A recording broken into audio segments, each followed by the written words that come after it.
Oh yeah, sexy biscuits. Nice. Long was 1975. A YouTuber on the rise. Reviewing games late at night and sometimes friends. But Long was 1975.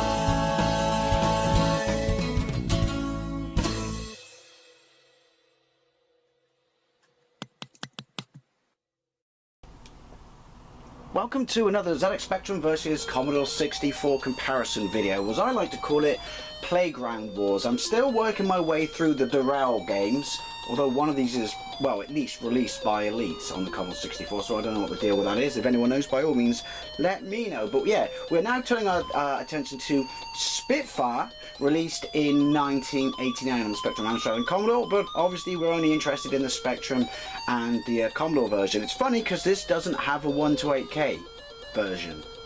I'm assuming that's beeper chip. But, well no, according to World of Spectrum it doesn't have a 128K version, but then stuff like Saboteur 2 did. Is that because Saboteur 2 was such an A-list game for them, you know, a massive, massive sequel? Anyway, it's World War II, we're in Blighty, we have to take off in our Spitfire and we have to protect our bases from Messerschmitts, and we can bail out apparently. I've just had a look at the controls and I'm gonna go out on a limb here and hope that it's got some quite cool little graphical tricks, because I have to find the keys, but which I'll show you again because there's stuff in there you need to see, which obviously you won't get to see on the Commodore because I'll be playing that version on the C64 Mini.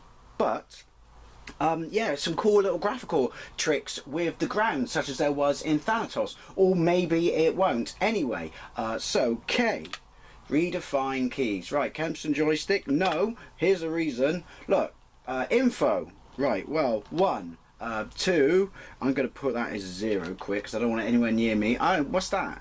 AGA, 2, eject, 3. So we've got an eject, fire will be M, because lesser mortals use space, but they are incorrect. Q up, A down, O left, P right, and then fire. So, speed bottom left, altitude bottom right, there I am, scramble, information. Well, you're going to hear background noise, I do apologise, but this is 48K only. Look, I can fire. So it's doing cool things about, oh, I'm up, attribute clash there, see? Oh, hang on, plane looks lush. By surrounding me with, am I pressing down? Oh, the sky when I'm above the grass. Oh no, I don't, I landed. Okay, right. So hopefully you can see that, because I can't, but let's just get them in front of us and shoot. There is cool stuff going on with the ground then, right, so anyway, up. Oh.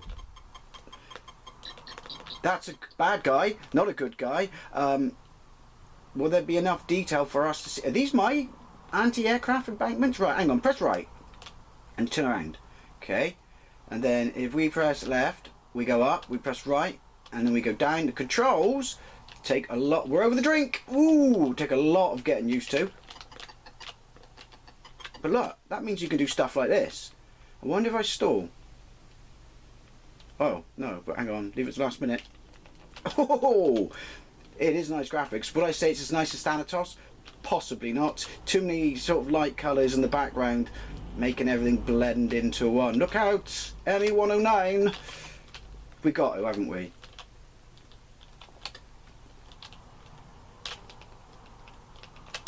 I can't control them. Oh, they're trying to shoot me! You absolute bastards! Right, so presumably Spitfire's remaining 7. It's Spitfires and not lives. I don't know. Come on, let's go, let's go. So it is kind of Thanatos-y, which is the worst descriptive term I've ever used, but I would say that was better graphics. But then it is kind of a different game. Your controls really take some getting used to, but it does show off how nice the Spitfire sprite is. There you go, look. That kind of pseudo 3D effect with, I guess, roads going across the runway. Now, I've said that out loud, we're not going to see any. There's parallax going on. Cool, cool beans. You asked for it. Hang on. Oh, wait, now they come. Oh, I think. Press forward, no. I don't think I can crash.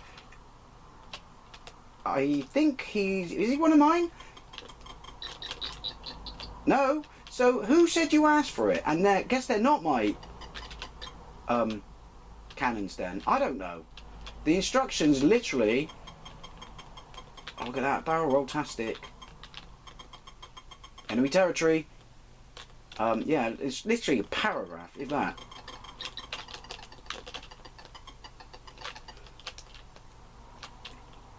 Ooh, things are going to get frisky, aren't they? Look out! He's just going to fly by me. Dumbass. Ooh, yoink. It's very titchy with the controls. I'd imagine someone what flying a real plane is like. Have no idea what the reviews got, but it's, look at the parallax on the ship. Oh! Yeah, no idea what the reviews got, but it's a Durell game, so, you know, it probably got amazeballs reviews. This is where it gets difficult. Right, hang on.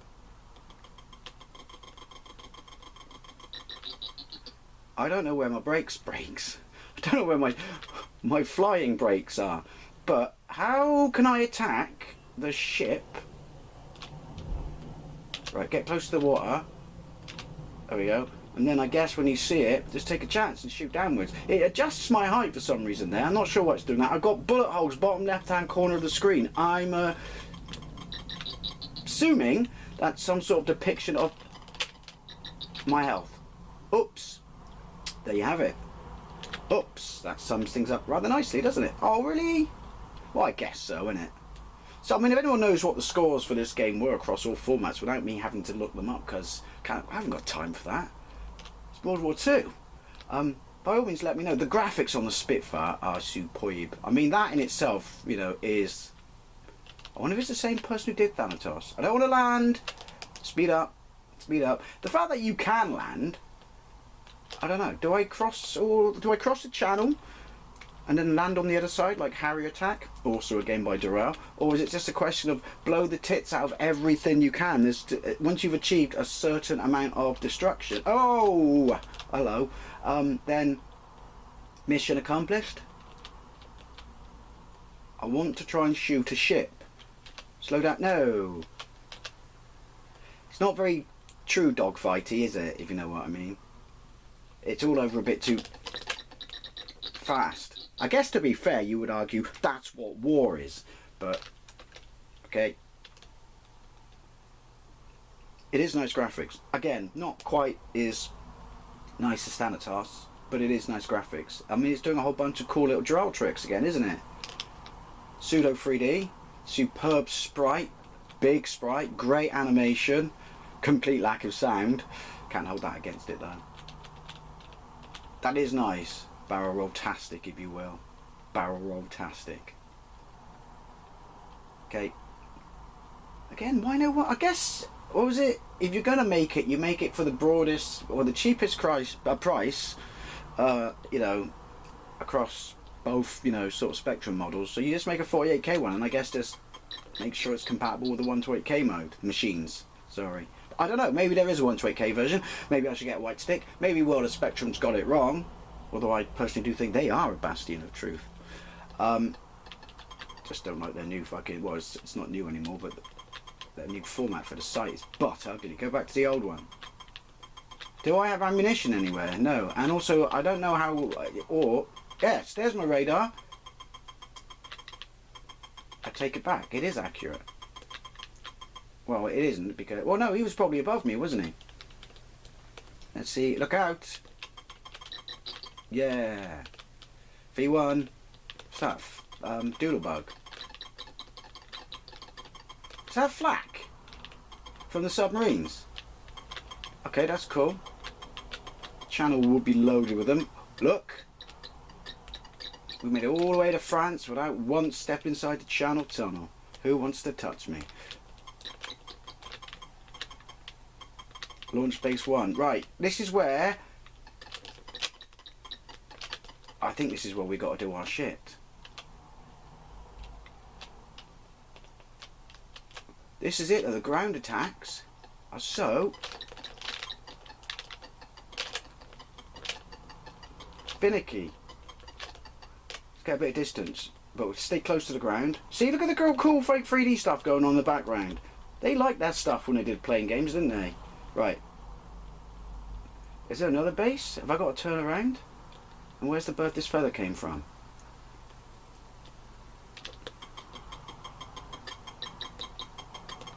I don't know.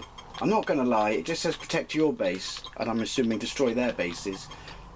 Like I said, they weren't massively deep, intuitive instructions.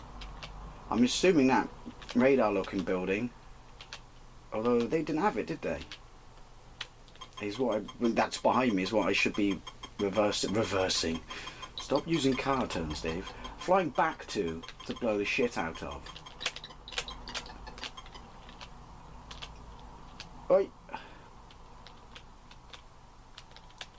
V1.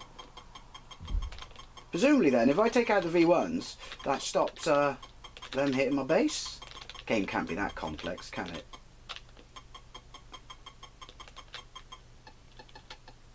I think I should turn around. I'm deep into the countryside. No! Still not a walk in the park. Thanks. Oh. Oh, look at that. I'm fucking Biggles. Even though that's the wrong war. Spitfire lost? Oh, did I shoot my own person? Apologies, old being. Right, well, I'm thinking I'm missing a trick here, that what I should be shooting is clearly behind me. Oh look, speck on the radar. There you go. Or maybe not, because, you know, there's still flak and planes and stuff. Anyway, let's have a look at the Commodore 64 version and see how that compares. So here we go with Spitfire on the Commodore 64, albeit running on the C64 Mini. Little glitch there, if that's a mini thing. But look, it's released by Elite. What's the deal with that? Anyway, as you would expect, it's got lovely SID chip music on the title screen. Again, don't know why it wasn't a 128K version if it's 1989, but there we go. Now, obviously, this took, I had to load this in real time, this took way longer than the Spectrum one, which I also loaded in real time. I do that from time to time, just for nostalgia. This took absolutely bloody ages, and imagine my surprise when the game was loading in, the title screen said Elite. I thought, shit, have I got the wrong ROM? Apparently I haven't. But I can't do any of the other controls. To be fair, I didn't use them on the Spectrum anyway, apart from that bailout once, and now I'm thinking if I did, maybe I knew what my actual objectives were. Anyway, a bit late for that. Fire. Great, so playing noise, it accelerates by itself. I've got an ammo gauge. It's clearly the same game. Oh, we got a ceiling. Forward, roll, backwards, turn around. I would argue, even though your plane is coloured, that I think the sprite looks better on the Spectrum. Just because it's more detailed, but I'm not going to lie, it looks nice on this because, like I said, you know, it's coloured on the underside and stuff like that. Hey, that. Ooh. It's way more sensitive than the ZX Spectrum. I'm not sure. Ooh, we got a proper dog fight going on. Yeah, it's way... I think the only way I could say it is the controls are way more rotational, even though they were kind of that on the Spectrum. I don't have radar. I'm just going to say, how do I fly straight up? You can fight above the clouds. The controls are not very good on this. Yes, nice explosion though, eh? Oh, listen to the noise when you dive. It's like actually being there. Spitfire hit. Damage sustained. I'm coming in low. Fast and hot. Stick a sub in me, I'll blow its tits clean off. Oh, no. There's clearly a lack of sort of 3D effects going on in the background, and parallax. It seems to be in line with other Commodore versions of Spectrum games that Durell put those sort of effects in. Oh, you can see the V1 though. Whether or not I can turn around, I've just realised I've got bullet holes in this one, but they're at the top of my gauge and not at the bottom. Oh, these controls are wank. No. Thank you, life saved. It's got in-game sound effects. That is nice. I'm not going to lie though. It's very what we like to call brown sound.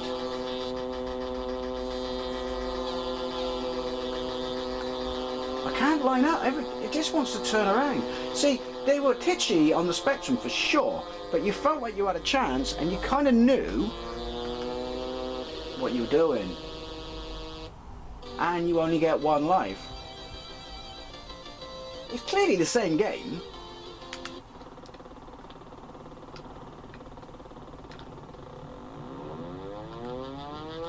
Right, you press fire, which doesn't fire your guns on the ground, and then you press forward, and then it takes you up, up, or off, and then forward.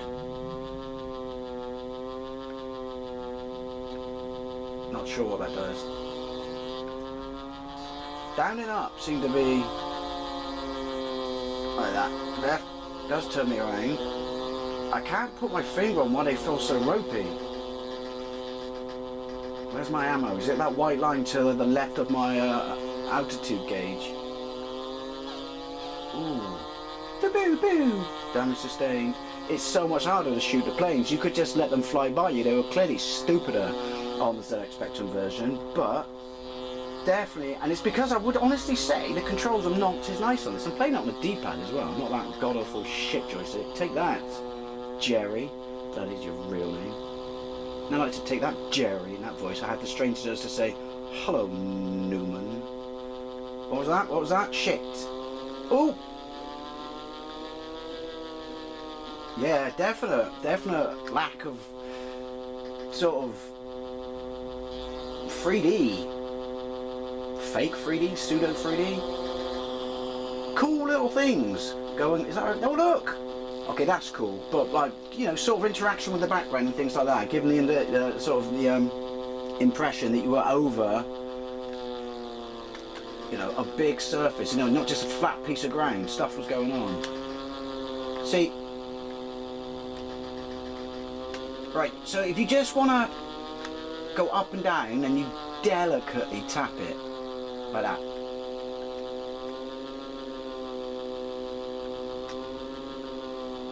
But in the heat of the moment, I'm thinking he's gone. It just goes out the window. Ah, yeah. Turn around.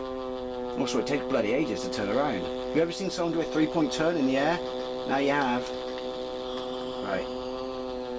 I got score. Again, I don't know if this is what I should be doing, if I'm actually achieving anything. There's a lot of angry wasps in this room, aren't there? Do all the bullets have to go to the entire right? So down, dive, and then forward to pull out a dive, not up.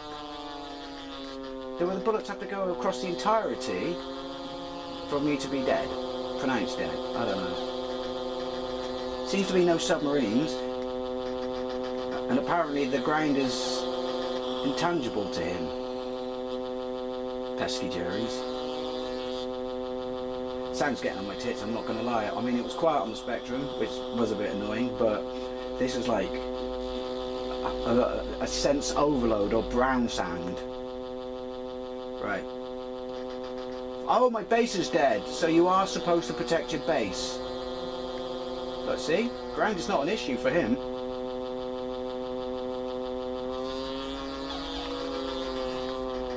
They're definitely a lot more frantic. The, you know, dogfights in this, but also your controls are so beyond sensitive, so beyond the Spectrum titchiness that it's kind of, yeah. I mean, it's real. Your sprite's impressive. I'm going to round up, right? I'm sorry, I go with the Spectrum sprite looking better. It may lack colour, but it's certainly far more detailed. The ground on the Spectrum is way more impressive, much like other Durell games, as I mentioned. I'm still assuming this is Durell, even this says Elite, so by all means correct me if I'm wrong. But there's all kind of, you know, cool pseudo 3D things going on and stuff like that, and parallax. Again, is that to do with the speed of the processor? I don't know, but it seems to be something that's common with, you know, bollocks. The difference between Spectrum and Commodore Durell games. But alright, you got sound on this, but with the exception of the nice title music, the actual in-game sound is a bit pants. So yeah, I'm sorry, well, I'm not, I'm going with ZX Spectrum. Anyway, as always, I'd love to know what you think, especially if you played this back in the day. And what's the deal with it being by Elite? Or was that just this ROM and dependent upon where you were? Or was this a reissue? Well, no, because Elite's budget brand wasn't Elite, was it? I don't know. By all means, people, correct me if you know what the issue with that. Thank you very much for watching. I'd love to know what you think. I'll see you later.